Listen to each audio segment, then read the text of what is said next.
I want to talk about the FISA program, which, Mr. Baker, you've talked about in your testimony, particularly 702 parts of it that we are going to re-examine and reauthorize potentially. On the surface of it, it sounds like a practical legal concept that you would collect information on foreign targets who don't have constitutional rights, and you might incidentally collect information that pertains to U.S. citizens who do have constitutional rights. But because it was collected incidentally and not in pursuit of that U.S. person, we'll go look at this data, we'll put some policies and procedures, but the Constitution does not apply here because it was incidentally collected.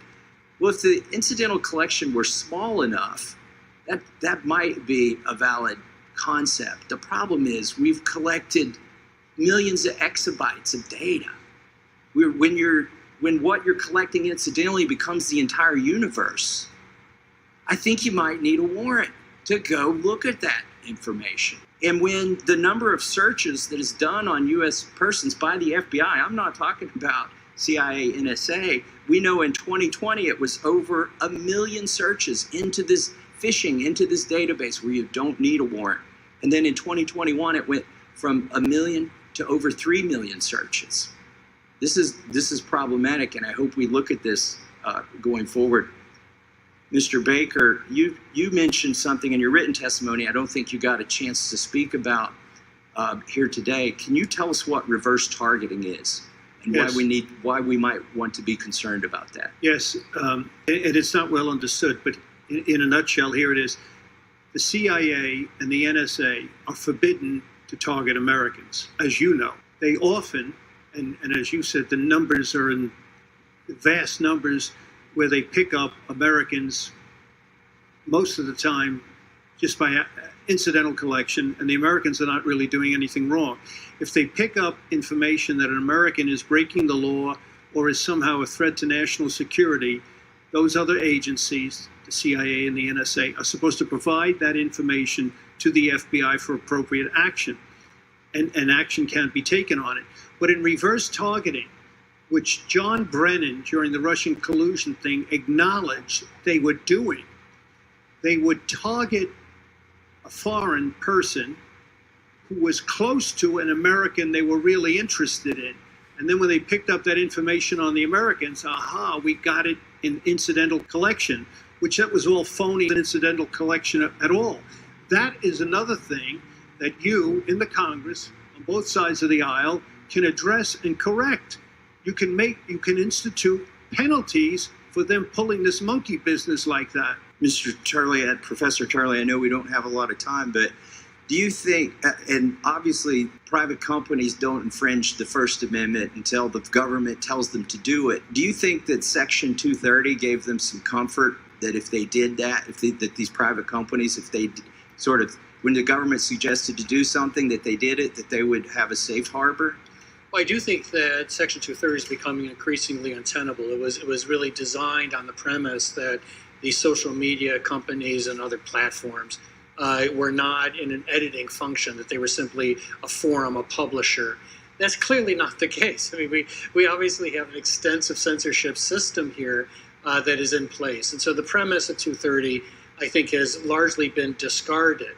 But the implications of what has been created cannot be really overstated. We're talking about a censorship system that affects billions of people.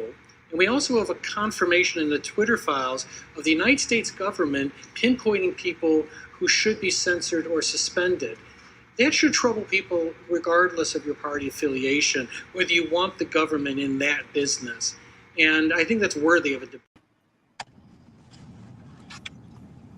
So, some people might be wondering why we're starting off with that. What in the world that has to do with Assange? But Matt, as you always say, it's your favorite topic.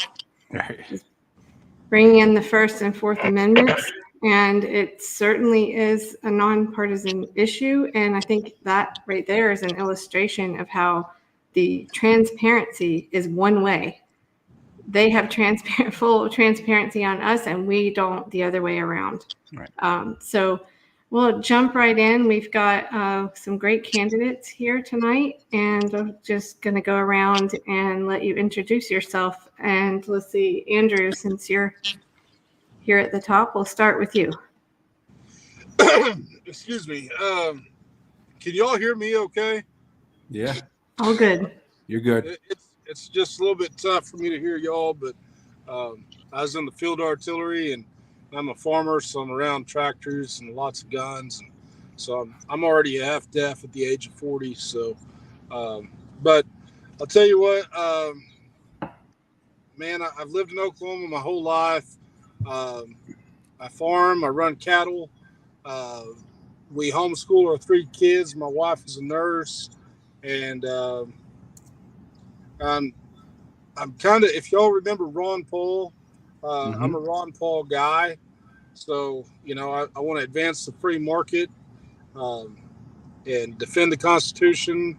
And it might not be exactly the job of a U.S. representative, but I'm going to do it anyway. I've been talking about state sovereignty a lot out there, and state nullification, jury nullification. I've talked about ending the Fed and abolishing the income tax, and I'm running on a Republican ticket, and so you have to say something about securing the border, which obviously we need to secure the border, but you have to say that, otherwise you're not for it. So, but anyway, I don't know. That's about. There's more to it, I guess, but that's a good place to start. On the First Amendment, I have it on my website that is a hill that I will run to die on. I'll die on that hill. So I feel like y'all do. Right. Yeah. I mean, I think we can have other differences, but I think on these issues, we're really, it affects all of us. Right. So, okay. Let's see. David Winkler will go with you next. All right. Thank you guys for having me. First off, my story, I'm a combat veteran of 2 different branches of the United States Marine Corps and the United States Army. I'm also a former law enforcement as well. I now transition into the real estate industry, specifically specializing in self-storage. I'm the Republican nominee for the 4th District of Pennsylvania. My opponent is Madeleine Dean, the former impeachment manager for the Ukraine impeachment. We're doing pretty well right now. We're about in the margin of error right now, so there could be a real possibility that we win this November. Things about me, I'm very much an America First style candidate. I agree with Thomas Massey about 99% of the time. So I'm glad that you guys showed that video, because I'm absolutely against the FISA, as well as anything that would violate the American people's 4th Amendment. Okay. And Richard? Hello, I'm Richard Weiss. I am the Green Party candidate for Pennsylvania Attorney General. 2 years ago, I was the candidate for U.S. Senate for the Green Party in Pennsylvania, and 4 years ago, I was also the candidate for PA Attorney General. Green Party does not accept any donations from corporations. We represent the ordinary people and not the corporations.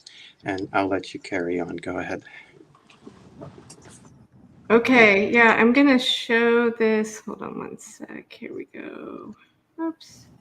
Just want to say it definitely is sometimes, I guess you could say, strange bedfellows is the term.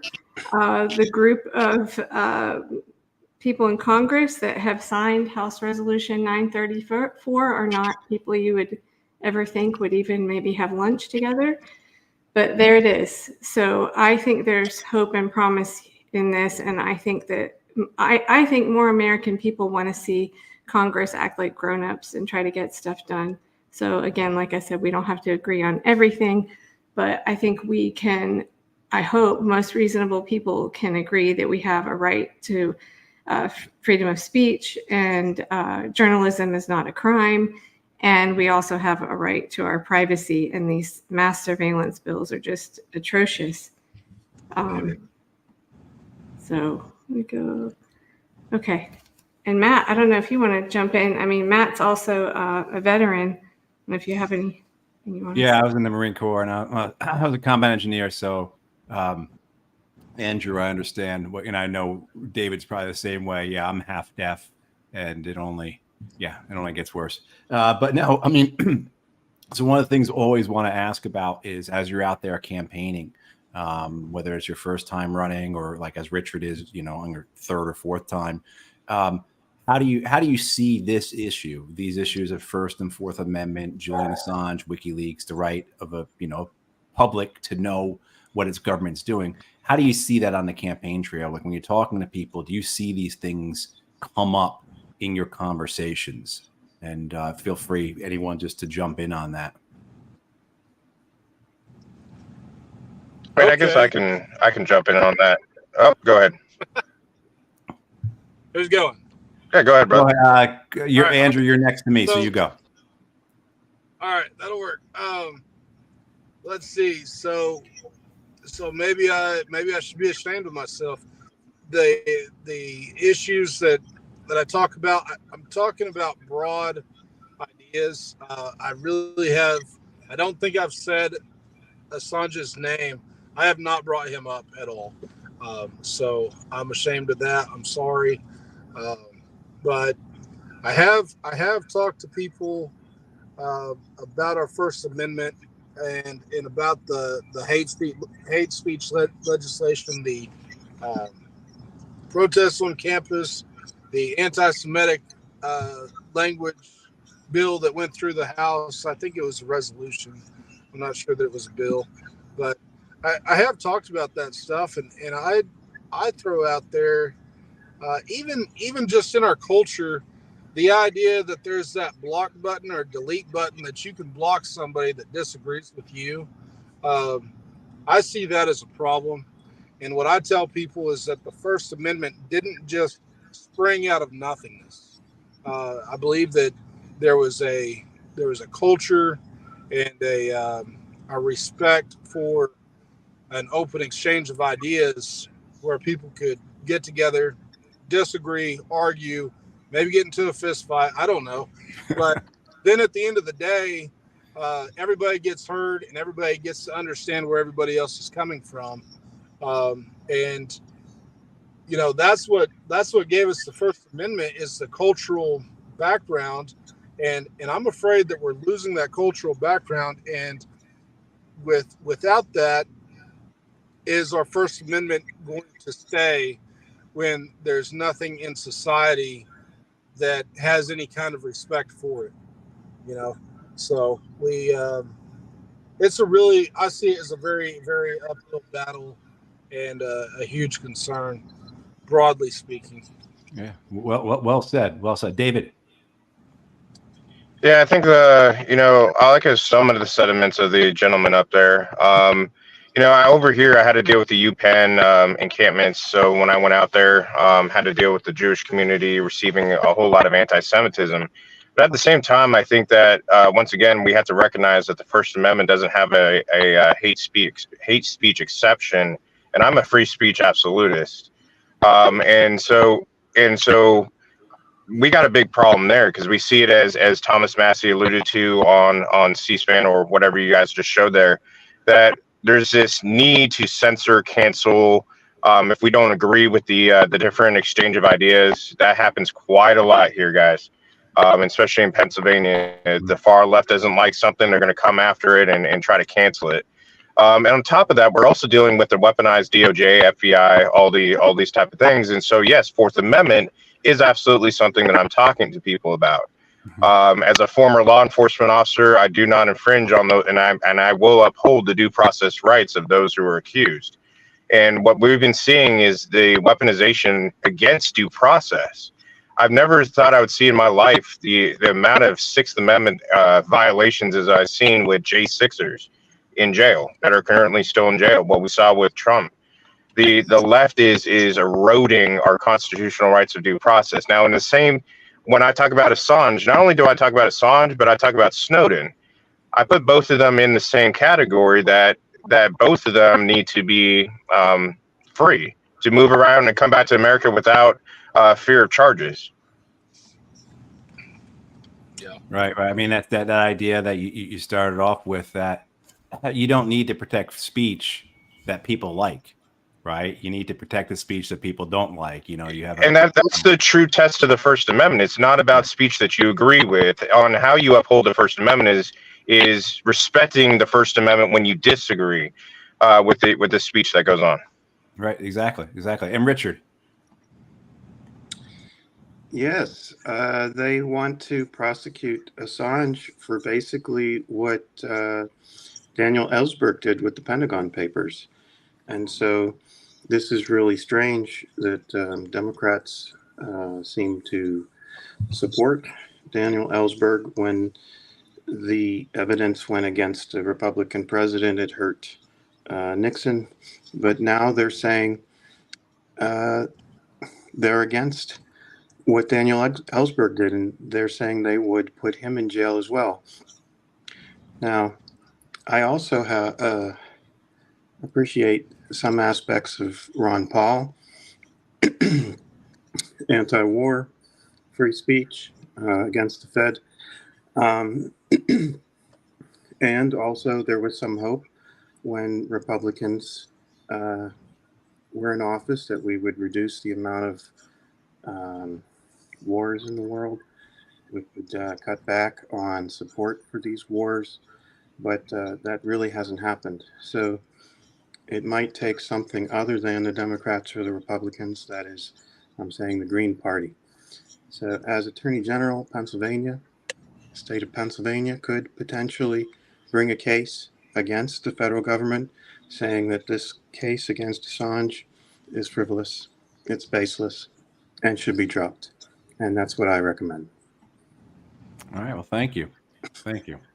So we know that the next appeal hearing, I mean, this just goes on and on and on. And obviously, the process is the punishment.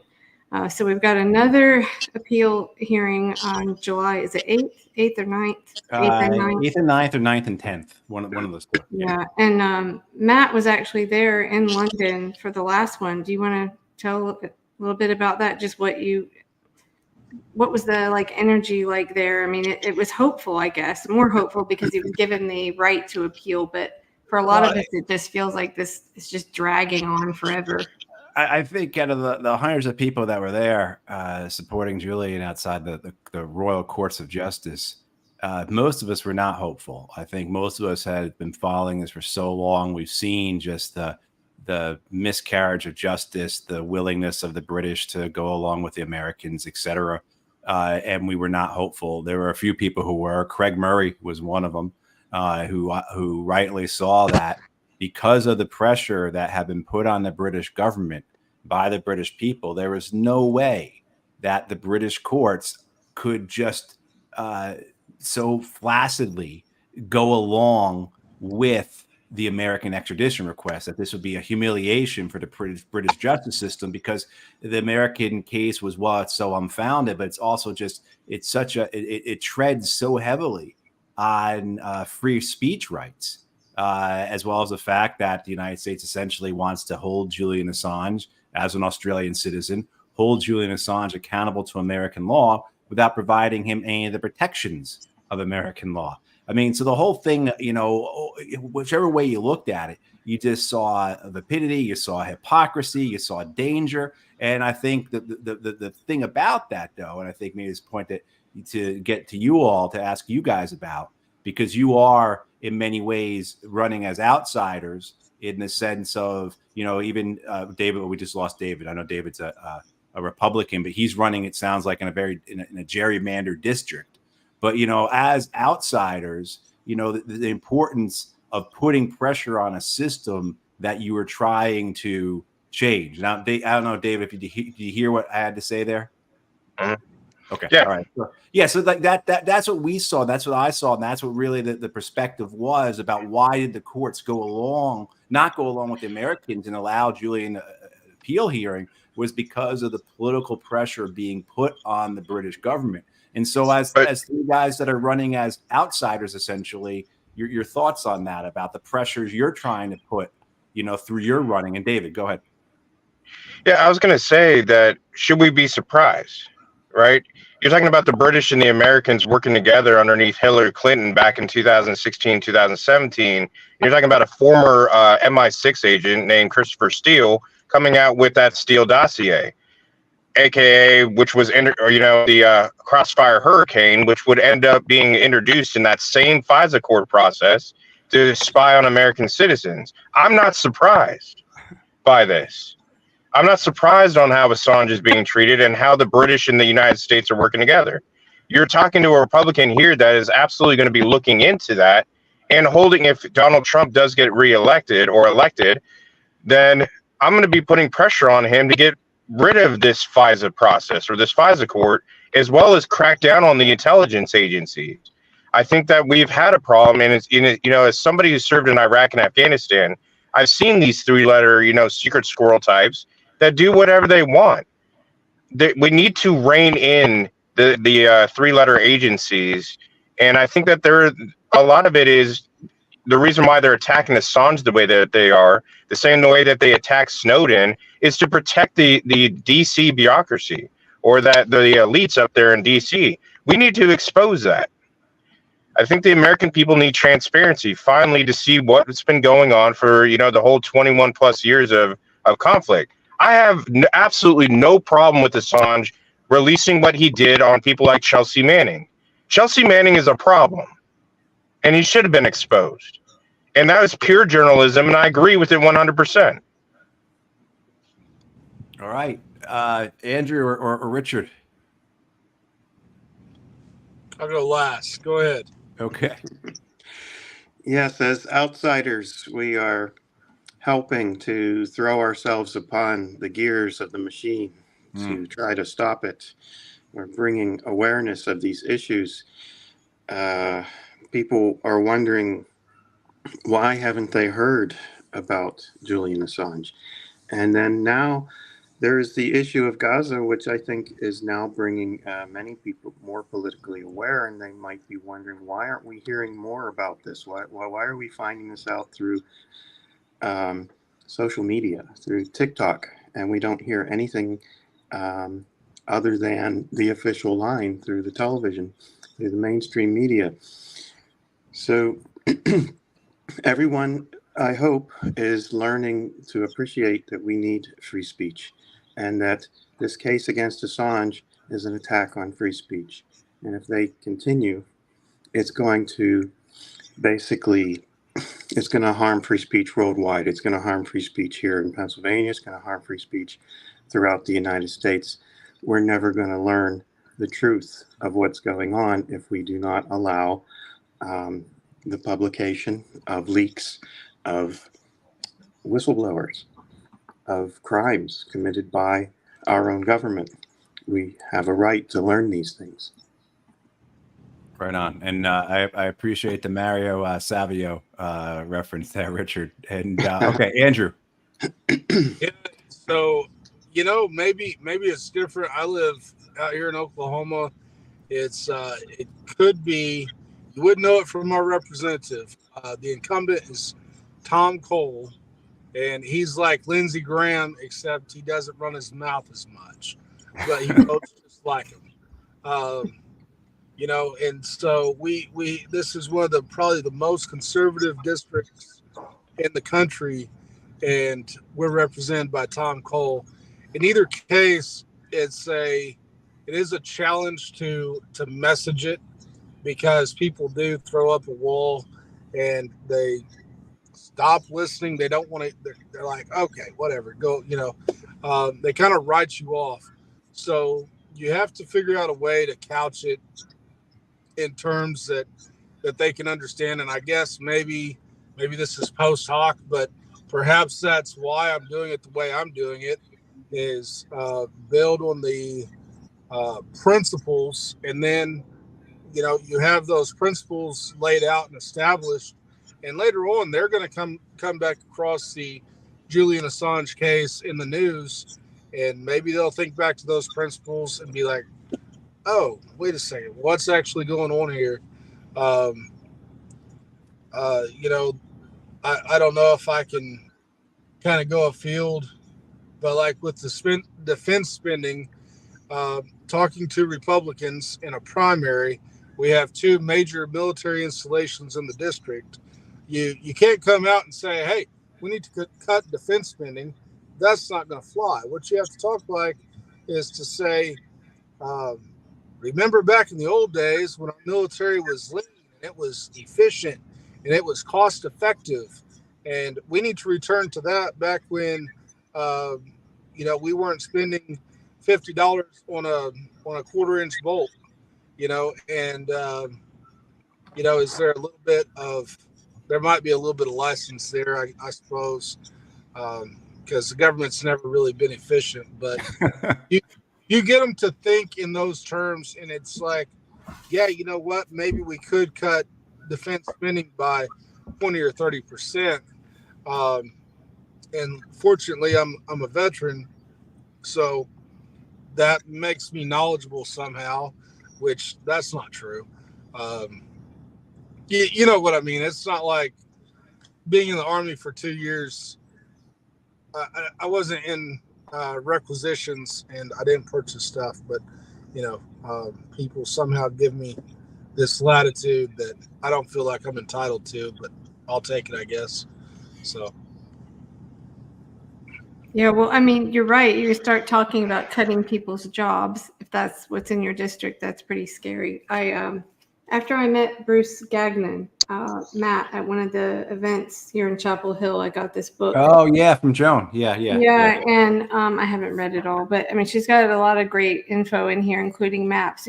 Just how entrenched the military-industrial complex is, and people's jobs depend on it. So, what do we do about that? That's a great approach. What you said, Andrew, is so. I'm careful with that when they ask the question, kind of like you did. You brought that up. I'm like, wait a minute, why are we starting there? Having 900 military bases around the world is a wealth transfer. As a fiscal conservative, you're against wealth transfers, right? Well, that's what we're doing. We're transferring American tax dollars to foreign governments. We're providing them with national defense. Our soldiers get their paychecks in these foreign countries, and then they go into whatever German little town is next door to spend their money. They should be spending their money in my district at Fort Sill, not in Germany. And so I'm talking about rolling back. Like, let's bring all our soldiers back home. That would save a tremendous amount of money, and I think that's the place to start. I was thinking now might be a good time for I've got this clip of Assange talking about Vault 7, which again, I think that's something that you can talk to people across the political spectrum about. Again, it's this invasion of privacy and the CIA tools. So I'm going to play that now. The CIA developed a giant arsenal, what appears to be the largest arsenal of Trojans and viruses in the world, that attacks most of the systems that journalists, people in government, politicians, CEOs, and average people use.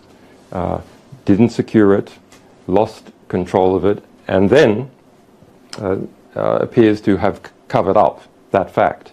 We see some press reportage, and we've detected some things as well, that the Central Intelligence Agency became aware within the last couple of months that it had lost that material, or that we had that material, and has not disclosed that to the public, at least, has not warned the public that those loose cyber weapons arsenal is out there. WikiLeaks has a lot more information on what has been going on with the cyber weapons program.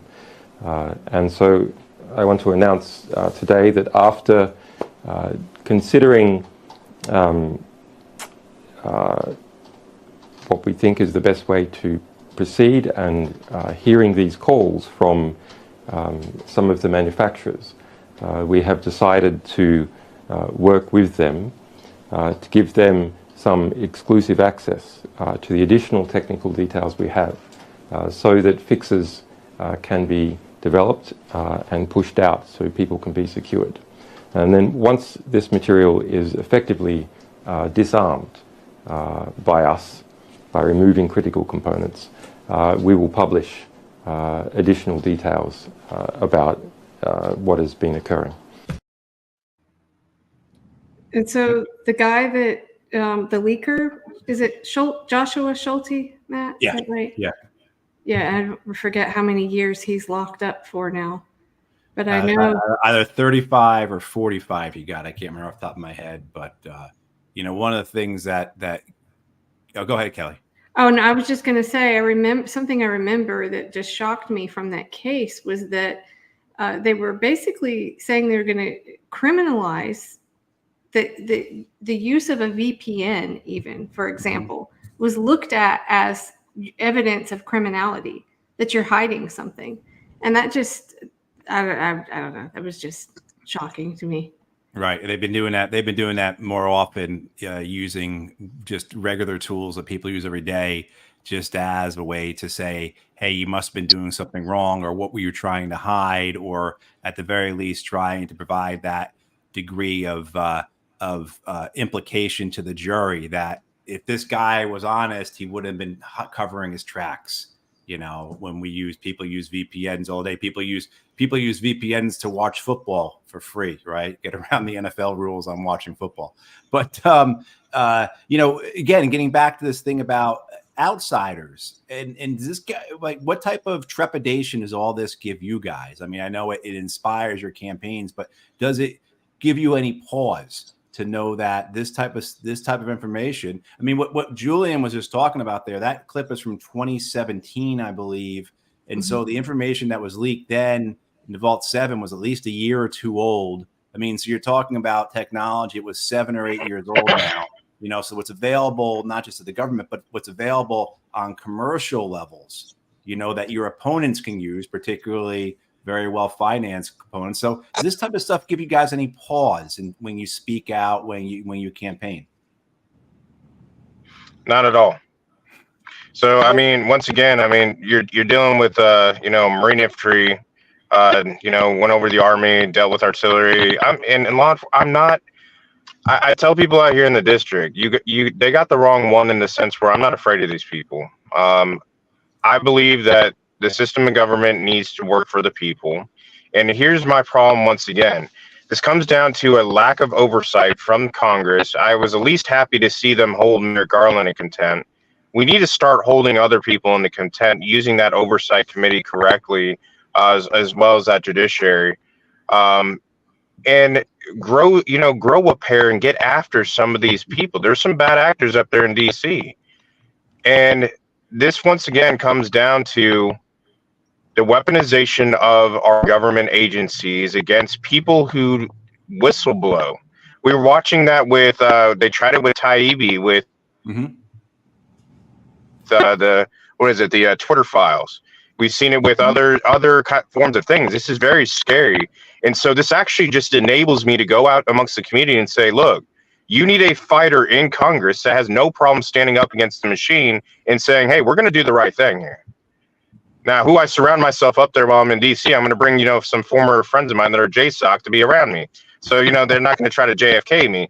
But I will tell you, I'm going to do what's right. I don't believe, or actually, I'll put it this way. We're currently in a time frame where those government officials up there in DC truly believe the American people work for them. We don't, we the people, it's not we the government. And we need to rein in the power at the federal level here. You're here. Richard? Definitely, I agree. At some point, basically, there's people watching us all the time. If you look at the ads on your computer, and there's ads related to things you just wrote about in email, and it's like you get used to it after a while. They're watching. we can't stop it. So I like to think that if somehow I was stopped, there would be 5 other people who will step in. The more knowledge we get out, they can't stop the entire population all at once. Right on. And then with the VPN, that reminds me, I've worked overseas. I worked in Indonesia. And if I wanted to look at prices of computers in the US from Indonesia, I had to use a VPN because those prices weren't viewable outside the US. Right. And Andrew. Yeah. So, I mean, I might have mentioned it. I'm a Ron Paul guy, and Ron Paul talks about this stuff. He's still out there doing a almost daily, I think, Liberty Report that I listen to from time to time. No, I'm not scared. One of the guys that's running against Tom Cole with me, he says he's nervous about it, and I'm like, man, don't worry about it. I'm not at all worried. Which here's the thing, and I mentioned this, and I don't know if I got this through. The crazy thing is, like I say, though we have Tom Cole as our rep, man, it's on the Republican Party platform to abolish the ATF.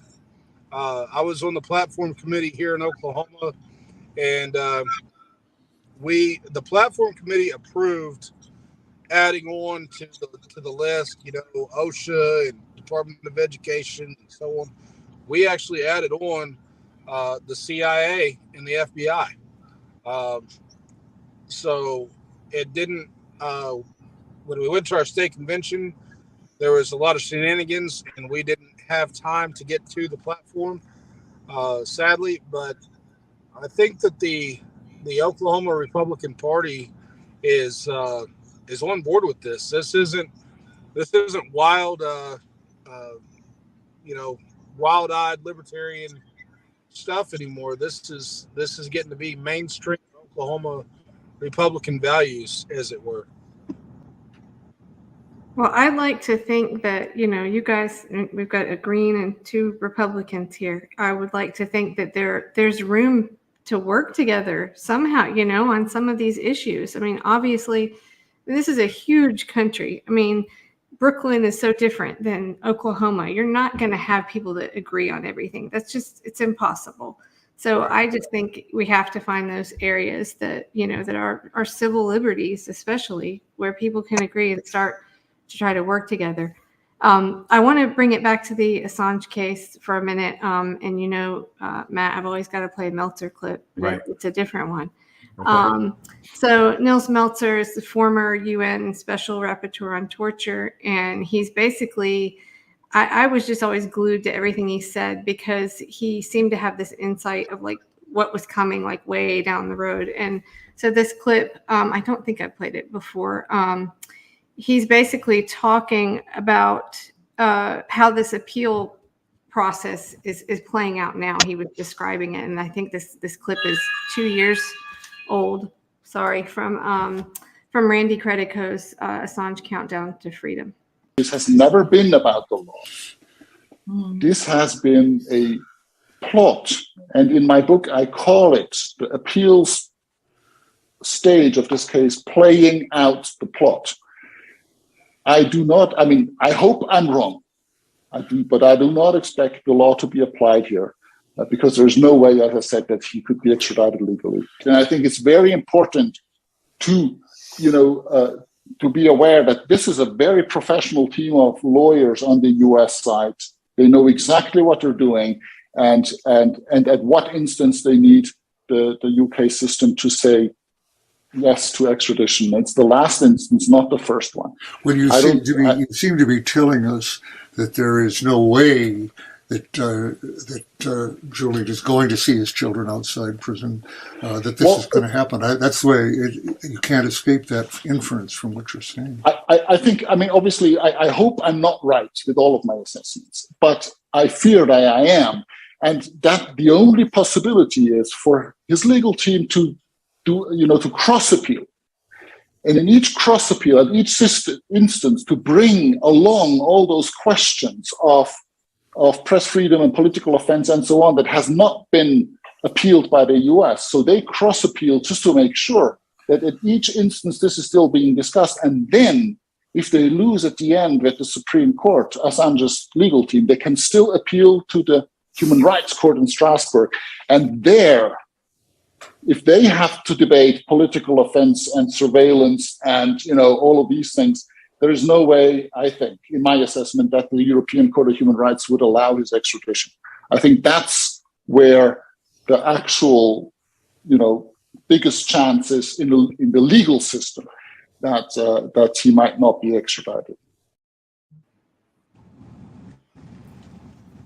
So, if you're talking to people, in your district that may not really be that familiar with the case, I think one of the things that you can bring up is just, how this has dragged out for so long. And, meanwhile, go ahead, jump in. Yeah, what I was going to say is, once again, one, I'm not a fan of the UN, the unelected bureaucratic, nonsense that's going on over there with the UN.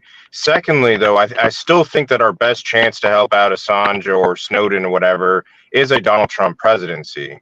That is something that I'm in touch with Trump's campaign as we currently are hashing it out here in PA, and it's something that I have brought up to him multiple times, that you're going to keep your promise, like you said before, and we're going to free Assange, or we're going to get after that. I don't think that the current way that we're doing it, you go through that legal, the legal process, it takes years upon years. You still have a lot of those Democrat-style prosecutors that just want his head because Obama wanted his head. And I will tell you that good luck on that DOJ. You've seen what the DOJ is capable of right now. That's what we're dealing with right now. That weaponization, that ugliness of the DC elite prosecutor types that sit in that executive branch.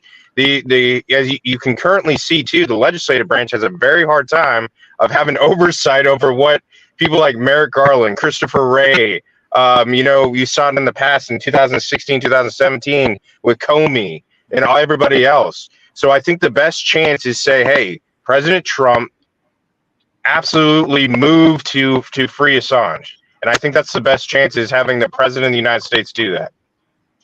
It would be. I won't agree or argue with you on a lot of what you said, although I will say, it was Trump's administration, or rather, I guess, the CIA, right? As Matt, when we had Kathy Vogan on to talk about this, does it really matter what president is in the White House, who's in the White House, or who's really running this? It seems to be the CIA, and it was Pompeo under Trump.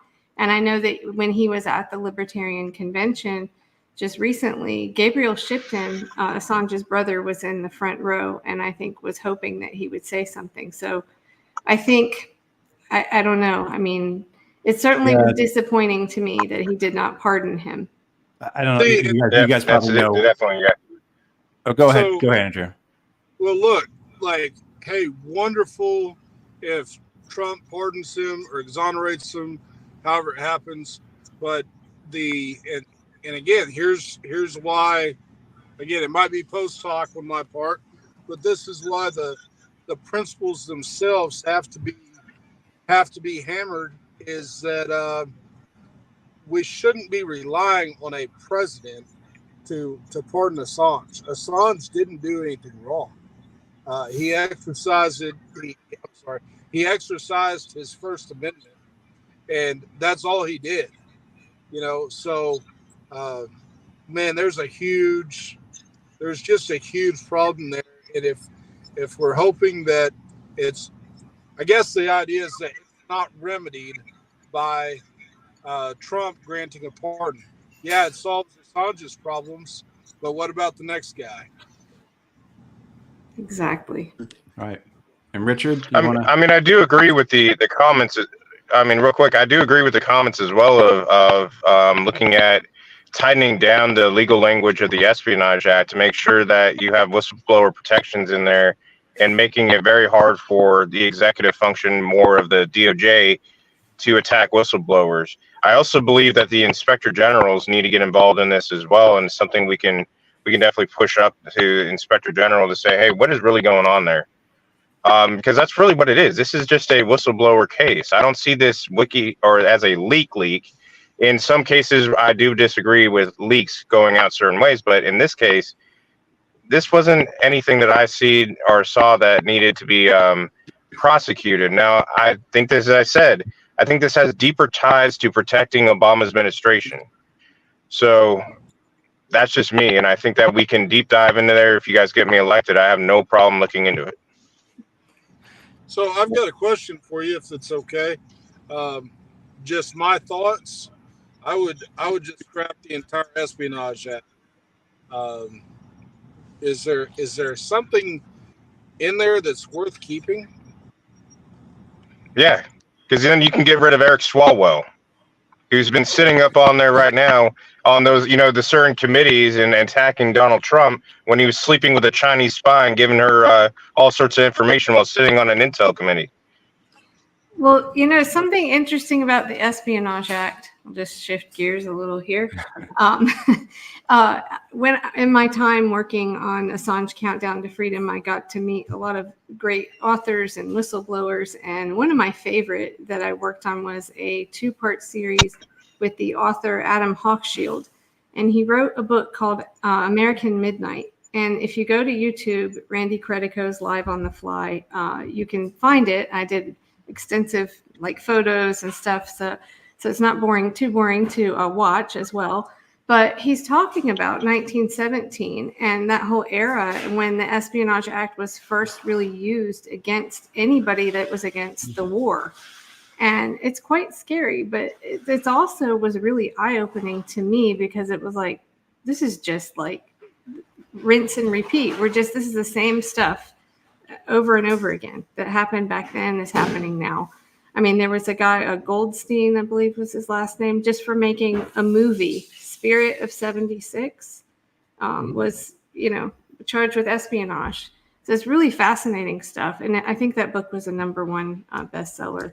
Well, that's this is where the FBI comes from. At that point, it was the Bureau of Investigation, but this was their first big thing, was enforcing the Espionage Act. And you had the postmaster, the post office involved as well, opening people's mail. Thousands of people were prosecuted underneath it. You had, it was just really was massive how it was utilized. And yeah, so what's old is new again, if you will. Richard, you're running for Attorney General. Your thoughts on what you would do with the Espionage Act? Well, at state level, but if in general though.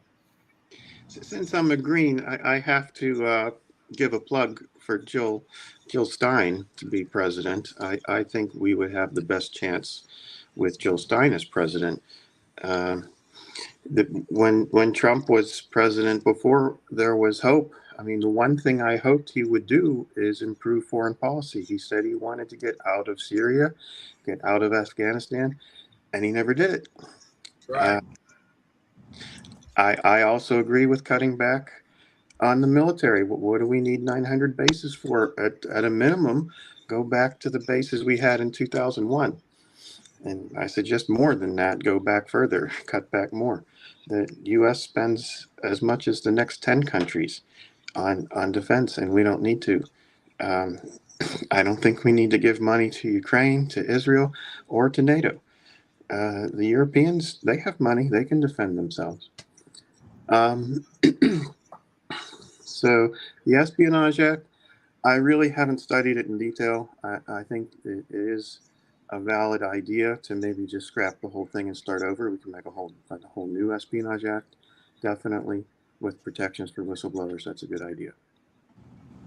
Well, I want to bring in Halo Benson now. Hi, Halo. Who is in Oklahoma. I'm not exactly sure. I don't know Oklahoma very well. So Hi, Kelly. Can you guys hear me? Yes, we can hear you. So you and Andrew have to figure out how, I don't know where you are in relation to each other. Oh, absolutely. Okay. And I just want to say, you sound like Oklahoma. I'm what's called a Ron Paul libertarian. And I tell people, because I work internationally and nationally with all these Assange activists, and I tell people all the time that Oklahomans are really just libertarians that think they're Republicans. So I feel like you're dead on in terms of your pulse on the, where we're at. And we actually have an Assange group in Ardmore, Oklahoma. Um, there are two Assange groups in the state of Oklahoma.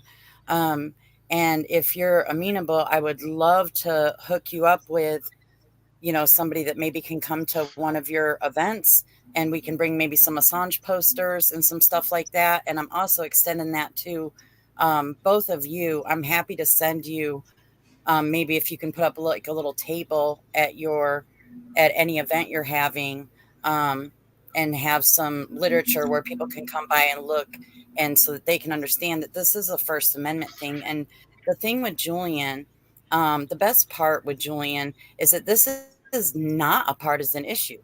It doesn't matter who you are, how you vote, unless you're if you're getting your paycheck from the FBI.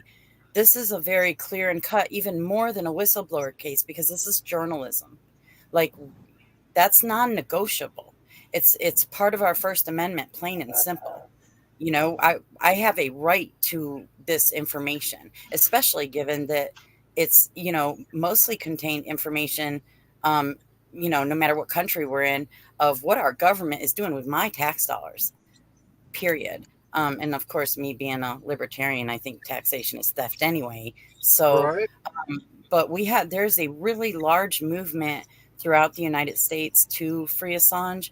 And if any of you are amenable, I would love to be able to send you some supplies.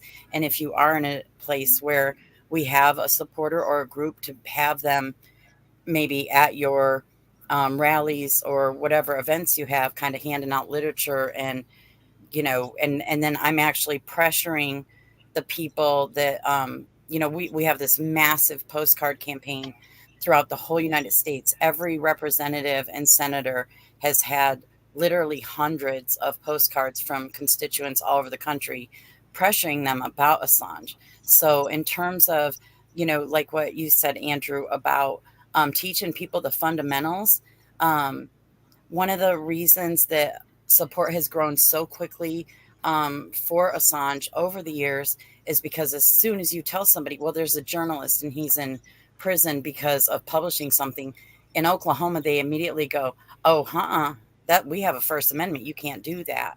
You know what I mean? So I think that getting to those fundamentals with people is definitely a super good approach, especially in Tom Cole's area. So I'm, good luck to you with that.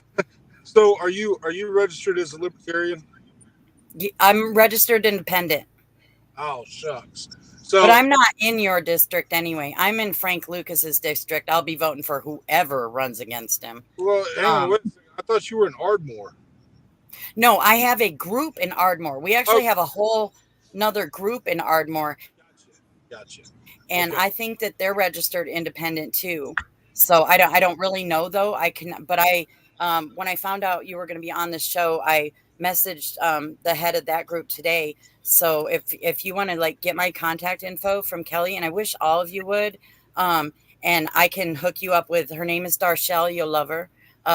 But also just supplies in other areas. We do have a couple people in Pennsylvania, and I mean, in terms of like with the how this is looking in terms of a bipartisan issue right now in this country, I have a huge group of MAGA people who have templates online of who to write letters to. We write letters to all the members of the U.S. Select Subcommittee on the Weaponization of the Federal Government, asking them to open an investigation.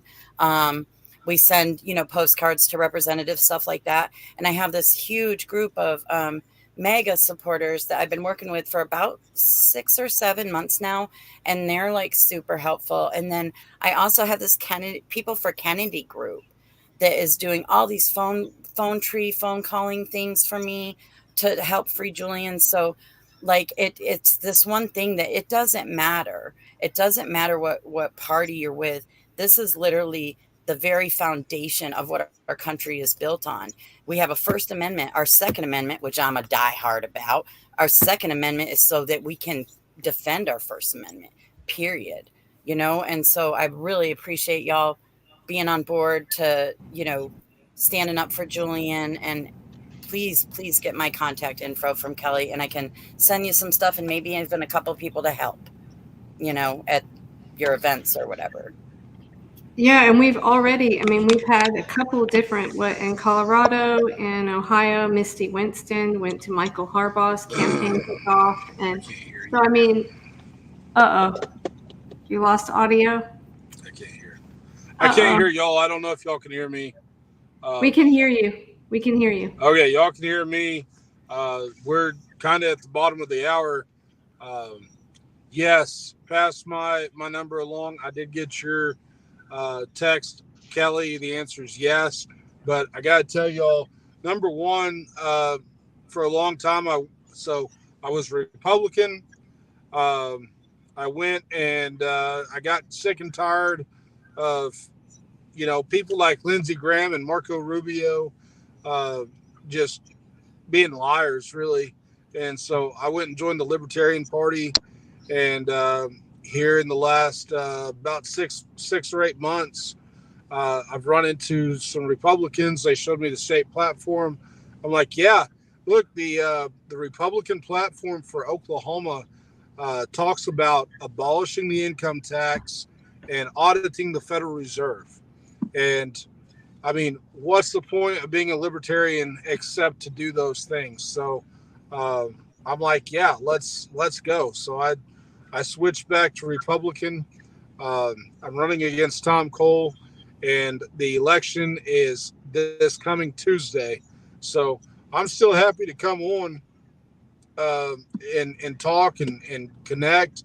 The campaign for liberty doesn't end on election day. It's an ongoing thing. It's a multi-year campaign. So I'm in the fight, and yeah, I'm happy to do it. Great. Very cool. I want to show this real quick, and since then I can't hear you, I'm gonna run. Okay. I guess I'll sit here and. I'm just going to show this real quick. I just think it's important. This is an artist that created this, but this is the size of Julian's cell. It's an exhibit. He's in there, 23 and a half hours a day, I believe, for publishing. So I just wanted to put that there. And so I guess we will go out with the song. I did a slideshow with it. It's a song specifically written. Let's have Richard and David give a last word or two. And how can people follow and support you guys? And then Halo will end with you. If people who want to get involved, where should they go? So David, you go first, Richard, and then Halo. All right. So once again, I'm just, describe myself again. I am the Republican nominee for the U.S. House in PA District 4. You guys can find me at www.winkler4.com. And absolutely, guys, reach out to me. I'll get back with you guys in less than 24 hours. Thank you. Richard. Okay, I'm Richard Weiss. I'm the Green Party candidate for Pennsylvania Attorney General. I'm on Twitter at Richard L. Weiss is my Twitter handle. And then I am not taking donations. So I not only don't take money from corporations like the Green Party, I don't take money from anyone. I recommend supporters to donate to the Green Party of Pennsylvania, and that can be found at GPOFPA, which stands for Green Party of PA.org/donate. Okay, Halo. I'm on Twitter at Halo Benson. And she can give you my email. Anybody watching, yeah, I'm on Twitter. You can find me on Twitter. What's the best website for people to go to support Julian Assange here in the U.S., Halo? Oh, you're putting me on the spot. I don't even know. We have Assange Defense, but they're not, this is honestly, you get into this thing where our country is ginormous. And so we have so many we have Action for Assange. We have so many, I honestly, I would just recommend the links on Stella Assange's Twitter account is probably the best place to find whatever you're looking for. Well, we also have a website too. That's right, we do. Kelly's put a lot of work into I it. forgot. I feel bad. It's okay. Yeah, we have a website now. It's no masterpiece, but you know what? It's got a lot of good links on it there to all kinds of journalists that have covered the story extensively, and it's got Paula Iastella's evidence files, so you can go on there and see all the stuff for yourself. So it's candidates, the number 4, Assange.org. So, okay, I guess we lost David, right? Yeah, I appreciate those guys doing it from their car, though. And Richard, Alo, thank you both. Mm-hmm. Thank you. Okay. Thank you for having me. All right, good night. Great to see you.